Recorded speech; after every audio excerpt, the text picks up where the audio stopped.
Hi hello ನಮಸ್ಕಾರ ಸ್ನೇಹಿತರ. ಇಲ್ಲಿ ಭಾಗ್ಯ ಕೃಪಾ ಕಟಾಕ್ಷದಿಂದ ತಾಂಡವ್ಗೆ ಕೆಲಸ ಸಿಗ್ತದೆ.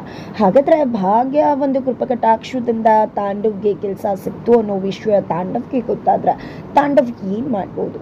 ಆ ಕಡೆ ಪೂಜಾ ಕಿಶನ್ನ ಲವ್ ಮಾಡ್ತಿದ್ದಾರೆ, ಕಿಶನ್ ಪೂಜಾನ ಲವ್ ಮಾಡ್ತಿದ್ದಾರೆ. ಏನಾಯಿತು ಏನು ಕಥೆ ಇದು ಎಲ್ಲವನ್ನ ಕೂಡ ತಿಳ್ಕೊಬೇಕು ಅಂದರೆ ಈಗಲೇ ನಮ್ಮ ಈ ಚಾನಲ್ನ ಸಬ್ಸ್ಕ್ರೈಬ್ ಮಾಡಿ, ಹಾಗೆ ಈ ಒಂದು ವಿಡಿಯೋವನ್ನು ಪೂರ್ತಿಯಾಗಿ ನೋಡೋದನ್ನು ಯಾವುದೇ ಕಾರಣಕ್ಕೂ ಕೂಡ ಮರಿಬೇಡಿ. ಇಲ್ಲಿ ತಾಂಡವ್ಗೆ ಮನೆಯವ್ರು ಎಲ್ಲರೂ ಮುಂದೆ ಕೂಡ ಅವಮಾನ ಆಗತ್ತೆ. ತಾಂಡವ್ ಇಂಟರ್ವ್ಯೂಗೆ ಅಂತ ಬಂದಿರ್ತಾರೆ. ಆ ಒಂದು ಇಂಟರ್ವ್ಯೂನಲ್ಲೂ ಕೂಡ ಆರ್ಗ್ಯುಮೆನ್ಸಿ ಆ್ಯಟಿಟ್ಯೂಡನ್ನು ತೋರಿಸ್ತಾರೆ. ತನಗೆ ತುಂಬಾ ಹೈಕ್ ಬೇಕು ಅಂತ ಕೇಳ್ತಾರೆ. ತಾನು ತುಂಬ ಪ್ರೊಫೆಷ್ನಲ್ಲು, ಎಲ್ಲ ಪ್ರಾಜೆಕ್ಟ್ ನನ್ನಿಂದನೇ ಆಗಿದ್ದು ಅಂತ ಎಲ್ಲನೂ ಕೂಡ ಮಾತಾಡ್ತಾರೆ. ಅವರ ಒಂದು ಪ್ರೊಫೈಲು ಅಲ್ಲಿ ಬಂದಿರತಕ್ಕಂಥ ಒಂದು ಮ್ಯಾನೇಜರ್ಗೆ ತುಂಬ ಅಂದರೆ ತುಂಬ ಇಷ್ಟ ಆಗುತ್ತೆ. ಆದರೆ ಅವರ ಆರೋಗ್ಯನ್ಸಿ ಆ್ಯಟಿಟ್ಯೂಡ್ ಸ್ವಲ್ಪ ಕೂಡ ಇಷ್ಟ ಆಗುತ್ತಿಲ್ಲ. ತದನಂತರ ಹೈಕ್ ವಿಷಯವಾಗಿ ಮಾತಾಡಿದಾಗ ಕೊಡಲೇಬೇಕಾಗತ್ತೆ, 60% ಹೈಕ್ ಕೊಡದೆ ಏನು ಅಂತ ಹೇಳ್ತಾರೆ. ಅಂದಮೇಲೆ ನೀವು ಯಾಕೆ ಹಳೆ ಕಂಪ್ನಿಯಿಂದ ಬಿಟ್ಟು ಬಂದ್ರಿ ಅಂತ ಕೇಳಿದಾಗ ಅವ್ರಿಗೆಲ್ಲೋ ತಲೆ ಕೆಟ್ಟಿತ್ತು, ಅದಕ್ಕೆ ಬಿಟ್ಟು ಬಂದೆ ಅಂತ ಹೇಳ್ತಾರೆ. ಸರಿ ಆಯಿತು, ಬಟ್ ಇಷ್ಟೊಂದು ಹೈಕನ್ನು ಕೊಡೋಕ್ಕಾಗೋದಿಲ್ಲ ಅಂದಾಗ ಏನು ಕೊಡೋಕ್ಕಾಗಲ್ಲ ಅಂದಮೇಲೆ ಯಾಕೆ ಕರೆಸ್ಬೇಕಿತ್ತು? ಮೊದಲೇ ಇಂಟರ್ವ್ಯೂಗೆ ಕರೆಸಬಾರ್ದಿತ್ತು. ಇಂಟರ್ವ್ಯೂಗೆ ಕರೆದು ಈ ರೀತಿ ಮಾತಾಡಿದ್ರೆ ಹೇಗೆ ಅಂತ ತುಂಬ ಅರಿಗೆನ್ಸಿಂದ ಮಾತನಾಡ್ತಾರೆ ತಾಂಡವ್. ಅದಕ್ಕೆ ಅಲ್ಲೇನ ಮ್ಯಾನೇಜರ್ ನೋಡಿ ತಾಂಡವ್ ಅವರೇ, ಹೈಕನು ವಿಷಯ ಅಷ್ಟು ಮ್ಯಾಟ್ರ್ ಆಗ್ತಾ ಇಲ್ಲ ನಮಗೆ, ಬಟ್ ಆ ವಿಷಯನ ಪಕ್ಕಕ್ಕಿಟ್ಟು ಮಾತಾಡಿದ್ರೆ ನಿಮ್ಮ ಆರೋಗ್ಯನ್ಸಿ ಆ್ಯಟಿಟ್ಯೂಡ್ ಸ್ವಲ್ಪ ಕೂಡ ಇಷ್ಟ ಆಗ್ತಿಲ್ಲ. ಅದೇ ಒಂದು ರೀಸನ್ನಿಂದಾಗಿ ನಿಮ್ಮನ್ನು ನಾನು ಕೆಲಸಕ್ಕೆ ತಗೋತಾ ಇಲ್ಲ. ನನ್ನ ಒಂದು ಕಂಪ್ನೀಲಿ ಹೆಲ್ದಿ ಎನ್ವೈರನ್ಮೆಂಟನ್ನು ನಾನು ಸೃಷ್ಟಿ ಮಾಡಬೇಕು ಅಂತ ಅಂದ್ಕೊಂಡಿರೋನು, ಅಂಥದ್ರಲ್ಲಿ ನಿಮ್ಮನ್ನು ಕೆಲಸಕ್ಕೆ ಸೇರಿಸ್ಕೊಂಡ್ರೆ ಖಂಡಿತ ಎನ್ವೈರನ್ಮೆಂಟ್ ಹಾಳಾಗುತ್ತೆ. ಅದಕ್ಕೋಸ್ಕರ ನಾನು ನಿಮ್ಮನ್ನು ಕೆಲಸ ತಗೋತಾ ಇಲ್ಲ. ಜೊತೆಗೆ ಇನ್ನೊಂದು ಸಜೆಷನ್ ಕೊಡ್ತೀನಿ, ಈ ಒಂದು ಆರೋಗ್ಯನ್ಸಿ ಆ್ಯಟಿಟ್ಯೂಡ್ ಜೊತೆ ಹೋದರೆ ಖಂಡಿತ ನಿಮಗೆ ಒಳ್ಳೆಯದಾಗೋದಿಲ್ಲ, ಎಲ್ಲೂ ಕೂಡ ಕೆಲಸ ಸಿಗೋದಿಲ್ಲ ಅಂತ ಹೇಳಿ ಹೋಗ್ತಾರೆ. ಇಷ್ಟೊತ್ತು ಆಲ್ರೆಡಿ ಅಲ್ಲಿರ್ತಕ್ಕಂಥ ಫ್ಯಾಮಿಲಿಗೆ ಭಾಗ್ಯ ಕುಸುಮ ಎಲ್ರಿಗೂ ಕೂಡ ತಾಂಡವ್ ಕೆಲಸ ಸಿಗ್ತಿಲ್ಲ ಅನ್ನೋದು ಗೊತ್ತಾಗುತ್ತೆ. ಯಾಕಂದರೆ ಅಲ್ಲೇ ಸಾಕ್ಷಿಯಾಗಿ ನೋಡ್ತಿದ್ದಾರೆ. ತದನಂತರ ತಾಂಡವ್ ಅಲ್ಲಿಂದ ಹೋಗಬೇಕು ಅಷ್ಟರಲ್ಲಿ ಇಡೀ ಮನೆಯವ್ರನ್ನ ನೋಡಿ ಶಾಕ್ ಆಗುತ್ತೆ, ತಲೆ ತಗ್ಗಿಸ್ಬೇಕಾಗತ್ತೆ. ಅದರಲ್ಲೂ ಪೂಜಾ ಅಂತೂ ಭಾವಂಗ್ ಪಾಪ ಕೆಲಸನೇ ಸಿಗ್ತಿಲ್ಲ ಹಾಗೆ ಹೀಗೆ ಅಂತ ರೇಗಿಸ್ಬಿಡ್ತಾಳೆ. ಇದರಿಂದ ತಾಂಡವ್ ಕೋಪ ಮತ್ತಷ್ಟು ನೆತ್ತಿಗೆ ಇರುತ್ತೆ, ಬಟ್ ಕಂಟ್ರೋಲ್ ಮಾಡಿಕೊಂಡು ಅಲ್ಲಿಂದ ಹೊರಡ್ತಾರೆ. ಅಷ್ಟರಲ್ಲಿ ತನ್ವಿ ಹೋಗಿ ಪಾಪ ನನ್ನ ರಿಸಲ್ಟ್ ಬಂತು 91% ಅಂದಾಗ ಕಂಗ್ರ್ಯಾಚುಲೇಷನ್ ಮಗಳೇ ಅಂತ ಹೇಳ್ತಾರೆ. ಏನಿದು ತಾಂಡವ್, ಎಂಥ ಸ್ಥಿತಿ ಬಂತು, ಮಗಳು ನನ್ನ ರಾಣಿ ಹಾಗೆ ಹೀಗೆ ಪ್ರಿನ್ಸಸ್ ಅಂತದ. ಆದರೆ ಇವತ್ತು ನೋಡಿದ್ಯಾ ನಿನ್ನ ಮಗಳು ರಿಸಲ್ಟ್ಸೇ ನನಗೆ ಮರ್ತು ಹೋಗ್ಬಿಟ್ಟಿದೆ. ಇದನ್ನೇ ಅಲ್ವಾ ಹೇಳೋದು ಅಂದಾಗ ಮನುಷ್ಯ ಮರ್ತೋಗೋದು ಸಹಜ ಅಲ್ವಾ, ನನಗೂ ಹಾಗೆ ಮರ್ತಿರುತ್ತೆ ಅಂತ ತಾಂಡವ್ ಹೇಳ್ತಾರೆ. ಖಂಡಿತ ತಾಂಡವು ಮನುಷ್ಯ ಮರ್ತು ಹೋಗೋದು ಸಹಜನೇ, ಇಲ್ಲ ಅಂತ ಹೇಳಲಿಲ್ಲ.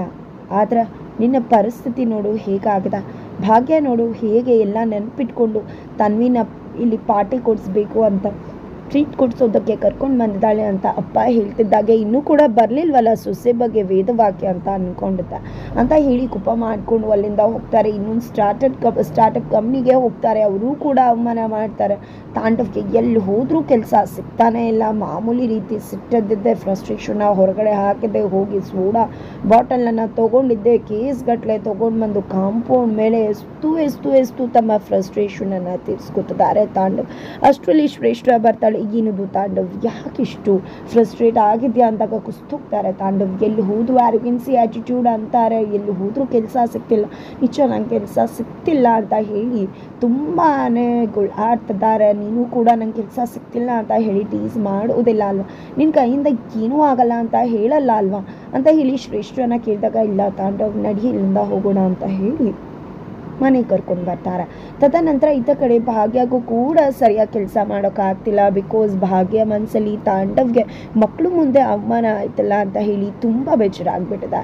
ಅದರ ನಡುವೆ ಈ ಕಡೆ ಮಕ್ಕಳು ಕೂಡ ತುಂಬ ಬೇಜಾರು ಮಾಡ್ಕೊಂಡಿದ್ದಾರೆ.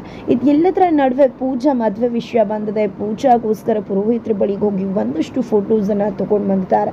ಆ ಫೋಟೋಸನ್ನೆಲ್ಲ ತೋರಿಸ್ತಿದ್ದಾರೆ, ನೋಡ್ತಿದ್ದಾರೆ, ಎಲ್ಲರೂ ನೋಡ್ತಿದ್ದಾರೆ. ಸುನಂದವ್ರಿಗೆ ನೋಡೋದು ಇಲ್ಲಿ ಪೂಜಾಗೆ ಇಷ್ಟ ಆಗಲ್ಲ, ಕುಸುಮ ನೋಡೋದು ಇಷ್ಟ ಆಗಲ್ಲ, ಧರ್ಮ ಅಂಕಲ್ ತೋರಿಸೋದು ಇಷ್ಟ ಆಗಲ್ಲ. ಯಾವುದೋ ಒಂದು ಫೋಟೋನ ಇಷ್ಟಪಟ್ಟಿದ್ದೆ ಇವರು ಓಕೆ ಅಂತ ಹೇಳ್ತಾರೆ. ಹಾಗಾಗಿ ಗಂಡನ ಕಡೆಯವರು ಮನೆಗೆ ಬರ್ತಿದ್ದಾರೆ. ಅದರ ನಡುವೆ ಈ ರಾತ್ರಿಯಲ್ಲಿ ಮಕ್ಕಳು ಹೋಮ್ವರ್ಕ್ ಮಾಡಬೇಕಿದ್ರೆ ಅಮ್ಮ ತುಂಬ ಬೇಜಾರಾಗ್ತಿದೆ ಅಮ್ಮ, ಪಪ್ಪಂಗೆ ಹೋಟೆಲಲ್ಲಿ ಆ ರೀತಿ ಅವಮಾನ ಆಗಬಾರ್ದಿತ್ತಲ್ವ, ಪಪ್ಪ ಅಷ್ಟು ಕೆಟ್ಟವ್ರಲ್ಲ ಅಲ್ವಾ ಅಂತ ಹೇಳಿ ಮಕ್ಕಳು ಹೇಳ್ತಿದ್ದಾರೆ. ಜೊತೆಗೆ ಪಪ್ಪ ಕೂಡ ನಿನ್ನ ರೀತಿ ಕೆಲಸ ಹೋದಾಗ ಅಷ್ಟೇ ಕಷ್ಟಪಡ್ತಾರಲ್ವಮ್ಮ, ಪಾಪ ಪಪ್ಪಂಗೆ ಯಾಕಮ್ಮ ಕಷ್ಟ, ನೀನು ಕಷ್ಟಪಡಬೇಕಿದ್ರೆ ನಮ್ಮಿಂದ ನೋಡೋಕ್ಕಾಗಲಿಲ್ಲ, ಈಗ ಪಪ್ಪ ಕಷ್ಟಪಡಬೇಕು ಅನ್ನೋದನ್ನು ನೋಡೋಕ್ಕಾಗ್ತಿಲ್ಲ ಅಮ್ಮ ಅಂತ ಮಕ್ಳುಗಳು ಹೇಳಿದಾಗ ನಿಜವಾಗ್ಲೂ ಇಲ್ಲಿ ಭಾಗ್ಯಗೆ ಒಂದು ರೀತಿ ಮನಸ್ಸು ನೋವಾಗುತ್ತೆ. ಇತ್ತ ಕಡೆ ಕುಸುಮವ್ರು ಕೂಡ ಅಷ್ಟೊಂದು ಕೋಪ, ಅಹಂಕಾರ ಒಳ್ಳೇದಲ್ಲ, ಅಷ್ಟು ಅಹಂಕಾರ, ಅವನ ಅಹಂಕಾರ ಜಾಸ್ತಿ ಆಗಿದೆ, ಅದರಿಂದಾನೇ ಅವನಿಗೆ ಎಲ್ಲೂ ಕೆಲಸ ಸಿಗ್ತಿಲ್ಲ ಅಂತ ಹೇಳ್ತಿದ್ದಾರೆ. ಈ ಕಡೆ ಭಾಗ್ಯಗೆ ಮಕ್ಕಳು ಪ್ರೀತಿ ಹಾಗೆ ಅಪ್ಪ ಅಮ್ಮನ ಕಾಳಜಿ ಇಬ್ಬರು ಕೂಡ ಅರ್ಥ ಆಗ್ತದೆ. ಮಕ್ಕಳು ಮುಂದೆ ಯಾವತ್ತೂ ಕೂಡ ಅಪ್ಪ ಸೋಲ್ಬಾರ್ದು, ಹಾಗೆ ತಂದೆ ತಾಯಿ ಮುಂದೆ ಯಾವತ್ತೂ ಕೂಡ ಕೈಲಿ ಆಗದವನು ಅಂತ ಹೇಳಿ ಮಗ ಅನ್ನಿಸ್ಕೋಬಾರ್ದು ಅಂತ ಹೇಳಿ ಭಾಗ್ಯ ಆಲೋಚನೆ ಮಾಡ್ತಾರೆ. ಜೊತೆಗೆ ಇಲ್ಲಿ ಅಮ್ಮ ನಾವಲ್ಲಿ ಹೋಗಲೇಬಾರ್ದಿತ್ತು ಅಂತ ಅನ್ನಿಸ್ತದೆ ಅಮ್ಮ, ಅದರಿಂದನೇ ಏನೋ ತೊಂದರೆ ಆಗಿರ್ಬೋದು, ಆ ರೀತಿ ಏನಿಲ್ಲ ಅಂತ, ಆ ರೀತಿ ಏನೂ ಆಗೋದಿಲ್ಲ ಅಂತ ಹೇಳ್ತಾರೆ.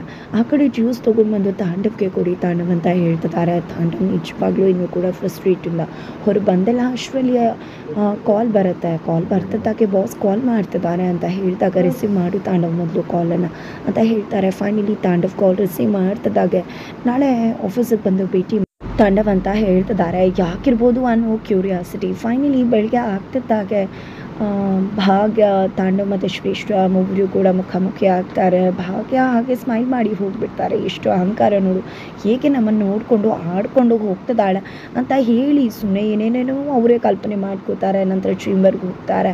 ಅಲ್ಲಿ ಬಾಸ್ ಅಂತ ಇಬ್ಬರು ಕೂಡ ಇರ್ತಾರೆ. ಯಾಕೆ ಸರ್ ನಮ್ಮನ್ನು ಕರ್ತಿತ್ತು ಅಂತ ಕೇಳ್ತಿದ್ದಾರೆ. ಎಲ್ಲಿ ವರ್ಕ್ ಮಾಡ್ತಿದ್ದಾರೆ ತಾಂಡವ್ ಮತ್ತು ಶ್ರೇಷ್ಠ ಇಬ್ರಿಗೂ ಕೂಡ ಕೆಲಸ ಸಿಗ್ತಾ ಅಂತ ಕೇಳ್ತಿದ್ರೆ ಇಬ್ಬರಿಗೂ ಮುಖ ನೋಡ್ಕೋತಾರೆ, ಸೈಲೆಂಟ್ ಆಗಿರ್ತಾರೆ. ನೀವು ಇರೋದು ನೋಡಿದ್ರೆ ಕೆಲಸ ಸಿಕ್ಕಿಲ್ಲ ಅನ್ಸುತ್ತೆ ಅಂತಿದ್ದಾಗೆ ನಾವು ಮೊದಲೇ ಮಾನಸಿಕವಾಗಿ ಮೆಂಟಲಿ ಡಿಸ್ಟರ್ಬ್ ಆಗಿದ್ದೀವಿ, ಪ್ಲೀಸ್ ಏನು ವಿಷಯ ಯಾಕೆ ಕರ್ತಿದ್ದು ಅಂತ ಹೇಳಿ ಅಂದಾಗ ಅದು ನಿಮಗೆ ಇಷ್ಟ ಇದ್ದರೆ ಮತ್ತೆ ಇಲ್ಲೇ ವರ್ಕ್ ಮಾಡಬಹುದು ಅಂತ ಹೇಳ್ತಾರೆ.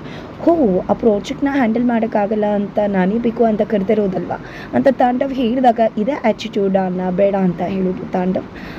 ಆ ರೀತಿ ಏನಿಲ್ಲ, ಬೇರೆಯವ್ರನ್ನ ಅಪಾಯಿಂಟ್ ಮಾಡ್ಕೋಬೋದು ನಾವು ಅಂತ ಹೇಳ್ತಾರೆ. ಫೈನಲಿ ನೀವಿಬ್ಬರು ಇಷ್ಟಪಟ್ಟು ಕೆಲಸ ಮಾಡೋಂಗಿದ್ರೆ, ಹಳೇದೆಲ್ಲ ನೆನ್ಪಿಟ್ಕೊಳ್ದೆ ಕೆಲಸ ಮಾಡೋ ಹಂಗಿದ್ರೆ ಇಲ್ಲೇ ಕೆಲಸ ಮಾಡ್ಬೋದು, ನಮಗೇನು ತೊಂದರೆ ಇಲ್ಲ ಅಂತ ಹೇಳಿದಾಗ ತಾಂಡವ್ ಶ್ರೇಷ್ಠ ಫುಲ್ ಒಪ್ಕೊಂಡ್ಬಿಡ್ತಾರೆ. ಫುಲ್ ಖುಷಿಯಿಂದ ಹೇಗೋ ಕೆಲಸ ಸಿಕ್ತಲ್ಲಪ್ಪ ಅಂತ ಹೇಳಿ ನಂತರ ಹೊರಗಡೆ ಬರ್ತಿದ್ದಾಗ ಇತ್ತ ಕಡೆ ಭಾಗ್ಯ ಅನ್ನ ಕರೆದಿದ್ದೆ. ಈ ಭಾಗ್ಯ ನೀನು ಅನ್ಕೊಂಡಾಗೆ ಏನೂ ಆಗಲಿಲ್ಲ, ಏನೋ ಕೆಲಸದಿಂದ ತೆಗೆದುಬಿಟ್ಟೆ ಹಾಗೆ ಹೀಗೆ ಅಂತ ಬೀಗ್ತಿದ್ದೆ ಅಲ್ವಾ, ನೋಡು ಮತ್ತೆ ನಾವು ಕೆಲಸಕ್ಕೆ ಸೇರಿಕೊಂಡಿದ್ದೇವೆ, ನಮ್ಮಿಂದ ಬಿಟ್ಟು ಬೇರೆ ಯಾರಿಂದ ಈ ಒಂದು ಪ್ರಾಜೆಕ್ಟ್ ಆಗಲ್ಲ ಅನ್ನೋದು ಅರ್ಥ ಆದಮೇಲೆ ನಮ್ಮನ್ನು ಮತ್ತೆ ಕೆಲಸಕ್ಕೆ ಸೇರಿಸ್ಕೊಂಡಿದ್ದಾರೆ ಅಂತ ಹೇಳಿ ಜುಂಬ ಕುಚ್ಕೋತಾರೆ. ಇದನ್ನು ನಿನ್ನ ಹತ್ರನೇ ಹೇಳಬೇಕು ಅಂತ ಹೇಳಿ ಇಲ್ಲಿಗೆ ಬಂದ್ವಿ ಅಂತ ಹೇಳ್ತಾರೆ.